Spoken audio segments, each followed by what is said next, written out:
is Canada worth coming in the coming years? How much salary is enough to survive and save little bit of money? What is your worst experience in Canada? Canada में कौन सा city best है to live as an international student? So hey guys, this is Gursahib and welcome back to my channel. I hope you all are doing very well. तो यार अभी बज रहे हैं सुबह के 7:30 और मैं जा रहा हूँ अपने ऑफिस। लेकिन थोड़े दिन पहले मैंने अपने YouTube चैनल के कम्युनिटी टैब पे एक पोस्ट डाली थी कि अगर आप मेरे से कुछ क्वेश्चंस वगैरह पूछना चाहते हो तो कमेंट करके पूछ सकते हो। तो लाइक 300 से ज़्यादा कुछ क्वेश्चंस वगैरह आ गए थे, तो सारे के सारे क्वेश्चंस का आंसर यार एक वीडियो में देना तो पॉसिबल नहीं है। तो उसमें से कुछ मैंने स्पेसिफिक क्वेश्चंस सिलेक्ट किए हैं, तो उन क्वेश्चंस का मैं आंसर देने की इस वीडियो में कोशिश करूंगा। So without wasting any more time office चलते हैं, आपके प्रश्नों के उत्तर देते हैं and let's get started with this video. हाँ जी, तो यार सबसे पहला जो क्वेश्चन है वो है अभी बरोत का, और उनका जो क्वेश्चन है वो ये है कि when to start for your PR in work permit and timeline of each step, how to find better jobs and how to create a good resume. तो बेसिकली यार पीआर कब अप्लाई करनी है वो डिपेंड करेगा आपकी प्रोफाइल के ऊपर। जब आप एलिजिबल हो जाते हो, फॉर एग्जांपल अगर आप एक्सप्रेस एंट्री के थ्रू अपनी पीआर अप्लाई कर रहे हो, तो जब आपका सीआरएस स्कोर इतना बन जाता है कि आपको आईटीए मिल जाएगी तो आप पीआर अपनी अप्लाई कर सकते हो। अगर आप पीएनपी के थ्रू अप्लाई कर रहे हो तो अगर आप पीएनपी अप्लाई करने के लिए एलिजिबल हो जाते हो तब आप अपनी पीआर अप्लाई कर सकते हो। अगर टाइमलाइंस की बात करें तो 3 से 4 महीने में पीआर आ जाती है अगर आप एक्सप्रेस एंट्री के थ्रू करते हो। अगर पीएनपी के थ्रू करते हो तो लाइक 8 महीने आराम से लग जाते हैं। बाकी हर एक स्टेप का कितना टाइम लगता है उसके ऊपर मैं प्रॉपर वीडियो बनाऊंगा कि मैंने अपनी जब पीआर अप्लाई की थी तो एक एक स्टेप मैंने क्या किया था, उसमें कितना टाइम लगा था, तो अलग वीडियो बनाएंगे। और अगर मैं बेटर जॉब्स की बात करूं तो इसके ऊपर यार 2-3 वीडियो ऑलरेडी बना चुका हूं, लेकिन अगर शॉर्ट में बताऊं तो अगर आप एज अ स्टूडेंट कनाडा आ रहे हो तो सबसे पहले एक स्किल बेस्ड कोर्स लेके आओ। उसके बाद उन स्किल्स वगैरह पे काम करो, जो भी आप कोर्स लेके आ रहे हो ना उससे रिलेटेड सारे के सारे स्किल्स पे काम करो। जो भी जॉब डिस्क्रिप्शन वगैरह में स्किल्स दिए होते हैं उनके ऊपर काम करो, छोटे मोटे प्रोजेक्ट्स वगैरह पे काम करो और अपने प्रोफेसर से बना के रखो, नेटवर्किंग करो, तो आराम से आपकी जब पढ़ाई वगैरह कंप्लीट होगी तो जॉब मिल जाएगी आपको, ठीक है। और अगर रेज्यूमे की बात करें तो उसके ऊपर भी मैंने प्रॉपर वीडियो बना रखी है कि जब आप अपने रेज्यूमे पे काम करते हो तो किन किन चीज़ों का आपको ध्यान रखना है, कौन कौन सी ऐसी गलतियां हैं जो कि आपको नहीं करनी है एक बढ़िया रेज्यूमे बनाने के लिए। तो वो वीडियो आप जाके चेकआउट कर सकते हो, लिंक मैं डिस्क्रिप्शन में डाल दूंगा। बाकी अब आगे निकलते हैं बस स्टैंड की तरफ। अब अगला जो क्वेश्चन है वो है अक्षय का, और उनका क्वेश्चन है how much salary is enough to survive and save little bit of money in Canada at current situation. अब अक्षय यार देखो, ये डिपेंड करेगा पर्सन टू पर्सन कि भाई आपका लाइफस्टाइल कैसा है, कि आप बाहर कितना खाते हो, आप किस टाइप के घर में रहना चाहते हो, किस टाइप की गाड़ी चलाना चाहते हो, पब्लिक ट्रांसपोर्ट यूज़ करने में आप कंफर्टेबल हो या नहीं हो। ऐसा हो सकता है कि कोई एक कपल है वो $4000 में अपना बढ़िया गुजारा कर लेता है, लाइक उनका रेंट, उनका आना जाना, खाना पीना सारा $4000 में कवर हो जाता है और लाइक $500-600 वो महीने के सेव कर भी लेते हैं, ठीक है। और ये भी हो सकता है कि एक और कपल है जिनका $10,000 में गुजारा नहीं होता क्योंकि उनको लग्जरी चाहिए सब कुछ। तो person to person, couple to couple ये चीज़ें डिपेंड करती है कि भाई उनका लाइफस्टाइल कैसा है, ठीक है। बाकी अगर मैं जनरली बात करूँ, बेसिक खर्चों की बात करूँ कनाडा में आज के टाइम पे, तो अगर रेंट की बात करें तो 1 BHK अपार्टमेंट किसी डाउनटाउन में अगर लेते हैं तो $1800 से $1900 आराम से उसका खर्चा हो जाएगा, अगर मैं किचनर की बात करूं या फिर लंदन की बात करूं। बाकी अगर ग्रोसरी की बात करें तो $500 से $600 महीने की ग्रोसरी आ जाती है अगर आप लाइक ढंग का खाना खाते हो, चिकन वगैरह खाते हो, थोड़ी हेल्दी चीज़ें खाते हो, ठीक है। और ट्रांसपोर्ट की बात करें, अगर एक नॉर्मल गाड़ी होगी जैसे इलेंट्रा होगी या फिर होंडा सिविक होगी तो $160 या $170 बाई वीकली, मतलब लगा लो $320 के आसपास मंथली उसका हो जाएगा इंस्टॉलमेंट, और $200 से $250 इंश्योरेंस हो जाएगी। तो लाइक $4000 में आराम से खर्चा हो सकता है। और $4000 सैलरी कमाने के लिए आपकी जो एनुअल सैलरी है वो होनी चाहिए $70,000, ताकि टैक्स वगैरह कट के आपको महीने के $4000 मिल जाएं।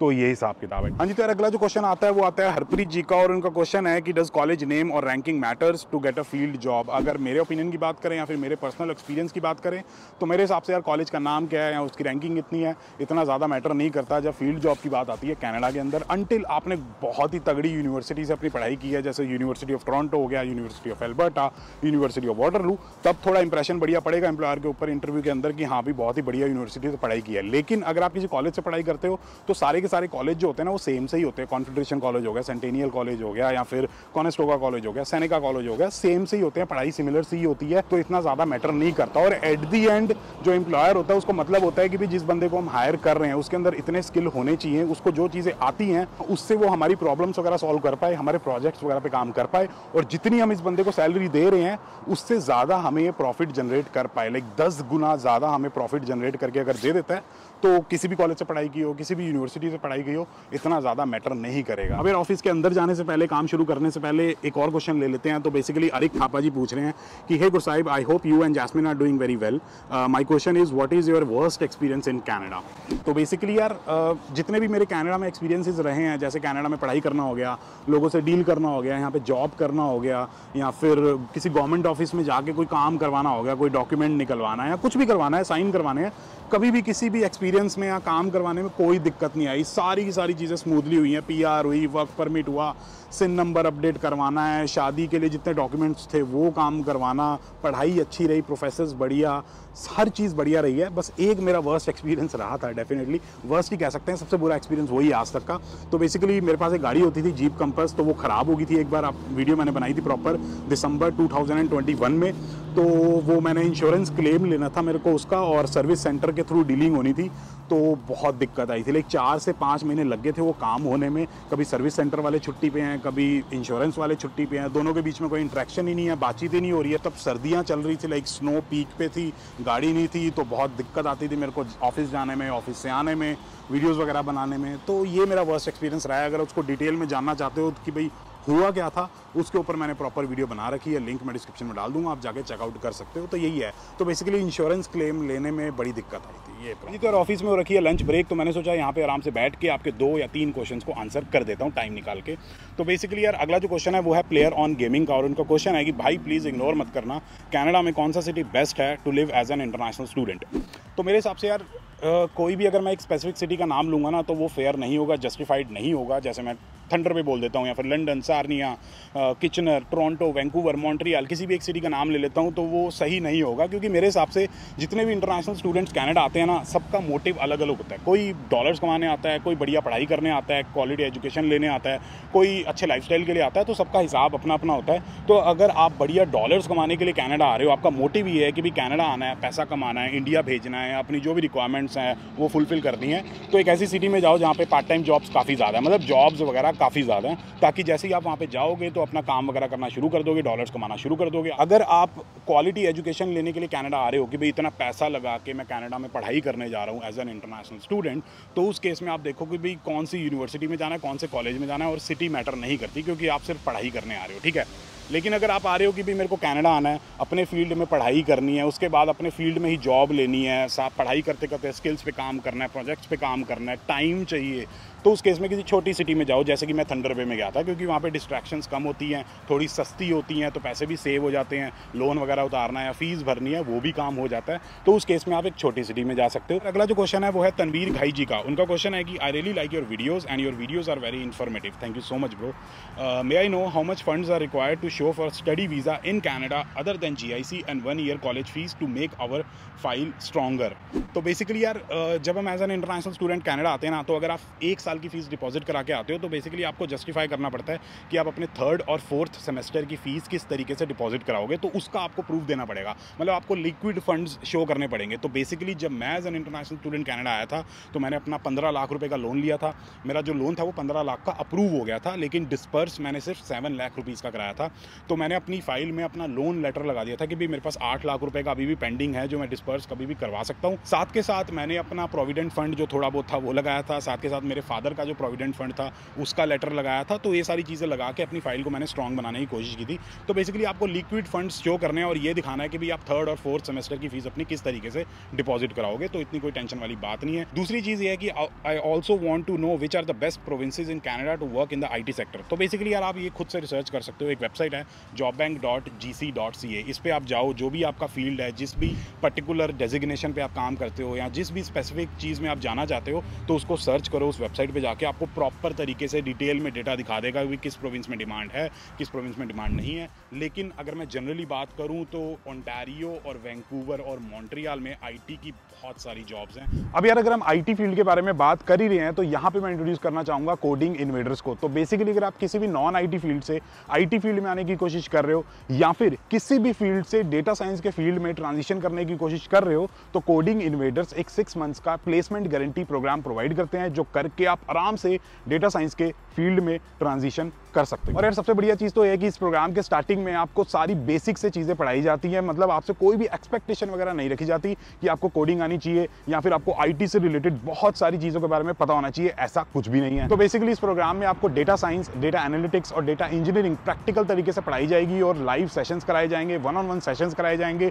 और साथ के साथ इंडस्ट्री एक्सपर्ट्स के साथ भी आपके सेशंस करवाए जाएंगे। और अगर मैं इस प्रोग्राम के स्टैट्स की बात करूं तो जितने भी लोगों ने प्रोग्राम किया था उसमें से 94% लोगों को जॉब मिल मिल गई थी डेटा साइंस के फील्ड में, और रिमेनिंग जो 6% लोग ढंग से कोर्स नहीं कर पाए या फिर क्लासेस वगैरह अटेंड नहीं कर पाए, उनको मनी बैक गारंटी दी जाती है। तो बेसिकली ये जो प्रोग्राम है ना, ये अप्रॉक्सीमेटली 6 महीने का होता है और इसमें आपको इंटरव्यू की प्रिपरेशन भी कराई जाती है और साथ के साथ प्लेसमेंट की गारंटी दी जाती है। तो इस प्रोग्राम के बारे में अगर आप डिटेल में जानना चाहते हो तो लिंक डिस्क्रिप्शन में, उस पर क्लिक करके आप डिटेल में पढ़ सकते हो, और अगर गुरसाहिब 20 यूज करते हो तो पूरी कॉस्ट पे आपको 20% का डिस्काउंट मिलेगा। अब बाकी क्वेश्चंस को आंसर करने की कोशिश करते हैं। अब यार आखिरी जो क्वेश्चन है जो मैं लेना चाहूंगा वो बेसिकली नॉट ह्यूमन का है, और उन्होंने एक ही कमेंट के अंदर 3 क्वेश्चन पूछ लिए हैं, तो तीनों को आंसर करने की कोशिश करते हैं। तो बेसिकली उनका जो पहला क्वेश्चन है वो ये है कि is Canada worth coming in the coming years, क्योंकि the number of student immigrants are increasing drastically. तो डेफिनेटली यार कनाडा आना वर्थ है, लेकिन डिपेंड करता है कि आप कनाडा में करने के आ रहे हो। तो बेसिकली अगर आप एक ऐसा कोर्स लेके आ रहे हो जो कि स्किल बेस्ड है,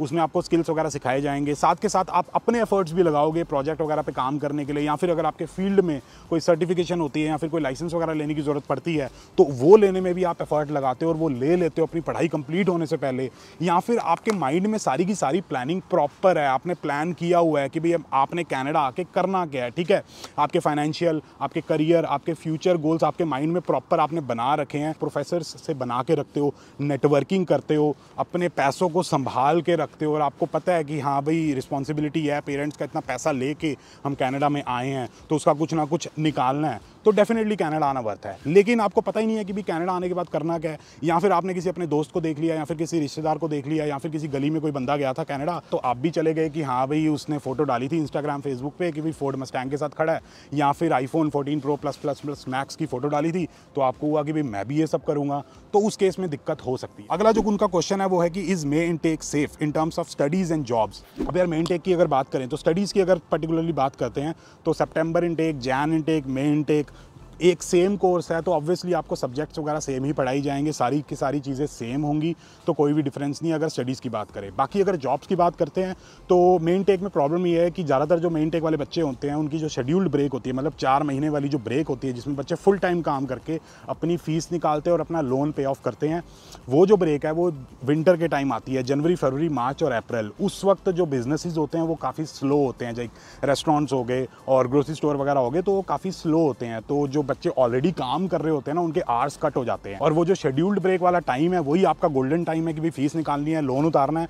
उसी टाइम पे अगर आपके आवर्स कट हो जाएंगे तो फिर क्या हिसाब किताब होगा। ठीक है, तो जॉब्स के मामले में मेन टेक के साथ थोड़ी सी दिक्कत है, लेकिन स्टडीज़ के मामले में सारा काम बढ़िया है। ठीक है, और लास्ट जो उनका क्वेश्चन है वो ये है कि is the neighbourhood in Canada safe for students specially girls और 12th pass because they are relatively small in age. Thank you for your question, keep growing sir. Thank you so much bro, not human. तो basically यार ये depend करता है कि आप Canada में जा कर रहे हो। ठीक है, अगर आप रात को 2 बजे टोरंटो की गलियों में, मतलब जो बंद गलियां होती हैं टोरंटो की डाउनटाउन की, वहाँ पे रात को 2 बजे चले जाते हो तो डेफिनेटली सेफ नहीं है ना। मैंने भी पार्ट टाइम जॉब की है, मेरी जो वाइफ हैं जैस्मिन, उन्होंने भी पार्ट टाइम जॉब की है, मेरे छोटे भाई ने भी पार्ट टाइम जॉब की है। हमारी शिफ्ट होती थी सुबह 5 बजे या रात को हम 12 बजे शिफ्ट से आ रहे हैं। मैं अब जब गैस स्टेशन पर काम करता था तो 11:30 बजे मेरी छुट्टी होती थी, मैं स्टोर क्लोज करके 12:30 तक घर पहुँचता था, कभी कभी पैदल भी जाता था, तो कभी भी कोई दिक्कत नहीं आई कि कुछ सीन हो गया हो। इनफैक्ट मैं थंडर बे जैसे शहर में रह रहा था। तो बेसिकली होता क्या है कि हर एक सिटी का एक हिस्सा होता है जो कि थोड़ा रिस्की होता है, थोड़ा खतरनाक होता है। वहाँ पे आप ऐसे टाइम पे जाओगे जिस टाइम पे वहाँ जाना मना है, तो डेफिनेटली कुछ ना कुछ प्रॉब्लम तो हो ही जाएगी ना। लेकिन अगर आप सही जगहों पे रहोगे, अपने आँख, नाक, कान सब कुछ खोल के रखोगे तो बिल्कुल सेफ़ है। ठीक है, बहुत सारे बच्चे काम करते हैं, कभी ना कभी कुछ ना कुछ तो हो ही जाता है। ठीक है, हर एक कंट्री में कुछ ना कुछ हो ही जाता है, तो इसका मतलब ये नहीं कि कोई कंट्री अनसेफ हो जाती है। जो कनाडा है वो वर्ल्ड की टॉप 10 या 20 सेफेस्ट कंट्रीज में से एक है, तो डेफिनेटली कनाडा ओवरऑल देखा जाए तो बिल्कुल सेफ है, कोई टेंशन लेने वाली बात नहीं है। और यार एक और चीज़ मैं आप लोगों के साथ डिस्कस करना चाहता हूँ। तो बेसिकली लास्ट जो मैंने वीडियो बनाई थी कि भाई 25 लाख का लोन लेके कनाडा आना वर्थ है या नहीं है, उतरेगा लोन या नहीं उतरेगा, तो काफ़ी सारे लोगों ने कॉमेंट किया था कि भाई ऐसा थोड़ी होता है कि जॉब भी मिल गई, सब कुछ हो गया, बड़ी आसानी से सब कुछ हो ही जा रहा है। डेफिनेटली पॉसिबल है अगर आपका माइंडसेट क्लियर होगा ना कि हाँ भाई मेरे को कनाडा आके ये सारी चीज़ें करनी है, लोन उतारना है, जॉब लेनी है, डेफिनेटली हो जाएगा। अगर नेगेटिव रहोगे तो यार ऑब्वियसली नहीं होगा। ठीक है, तो टेंशन लेने वाली बात नहीं है, लोन उतर जाता है, फीस भर देते हैं बच्चे, जॉब मिल जाती है, सेटल हो जाते हैं, सब कुछ हो जाता है। बस प्लानिंग करो proper, everything will be fine. ठीक है, तो अगर वीडियो पसंद आई तो please like, share and subscribe, and as always stay healthy and keep hustling.